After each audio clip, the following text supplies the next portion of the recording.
ഈ ചെടി കുറേ കാലമായിട്ട് ഇവിടെ ഉണ്ടെങ്കിലും കൃത്യമായ പേര് ഇപ്പോഴാണ് കണ്ടുപിടിച്ചത്. ഇമേജ് സെർച്ച് കൊടുത്തിട്ട് കണ്ടുപിടിച്ചത്. പക്ഷെ അത് കൺഫേം ചെയ്ത് എങ്ങനെയാണെന്ന് വെച്ചാൽ അതേ സ്റ്റൈലിലുള്ള ചെടി ആമസോണിലുണ്ട്. അപ്പോൾ പിന്നെ ഉറപ്പായി. നല്ല രസമുണ്ട് കാണാൻ. ഇതിൻ്റെ കൂടെ അടുത്ത് നിൽക്കുന്ന ഇത് ടീ പ്ലാന്റ് ആണ്. വെയിൽ കൂടിയിട്ട് കണ്ടില്ലേ, ഇലയൊക്കെ മോശമായത്. സാധാരണ നല്ല ഭംഗിയുള്ള ചെടിയാണ്.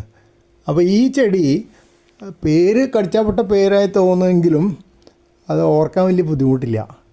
ട്രയാങ്കുലാറിസ് എന്ന് പറഞ്ഞാൽ അതിൻ്റെ ഇലകൾക്കൊക്കെ ഒരു ത്രികോണാകൃതി ഉണ്ട്. അത് തന്നെ. വാരിഗേറ്റ എന്ന് പറഞ്ഞാൽ ഇലകൾക്ക് വേരിയേഷൻ ഉണ്ട്. ഒരു ക്രീം കളറും പച്ചയും കണ്ടില്ലേ, മാറി മാറി പല ഷേപ്പിൽ വരുന്നത്, അതാണ് വാരിഗേഷൻ. ഫൈക്കസ് എന്ന് പറഞ്ഞാൽ ചെടിയുടെ ഹൈറ്റായിട്ട് കൂട്ടിയാൽ മതി. അപ്പോൾ പേര് കേട്ടാലൊരു കടിച്ചാൽ പൊട്ടാത്ത പേരായിട്ട് തോന്നുമെങ്കിലും ഓർക്കാൻ വളരെ എളുപ്പമാണ്.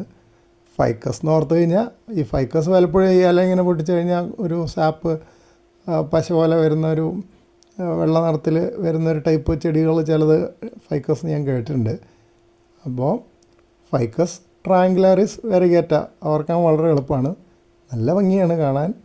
ആമസോണിൽ വാങ്ങാനും കിട്ടുന്നുണ്ട്. അപ്പോൾ ഞാൻ വാങ്ങിച്ചിട്ടൊന്നുമില്ല. സാധാരണ ഞാൻ ചെടികൾ ആമസോണിൽ നിന്ന് വാങ്ങിക്കാറില്ല. കാരണം ഇവിടെ എത്തുമ്പോഴേക്കും ചെടിയുടെ അവസ്ഥ എന്താവുമെന്ന് വലിയ ഉറപ്പില്ലാത്തതുകൊണ്ടാണ് അങ്ങനെ ശ്രമിക്കാത്തത്.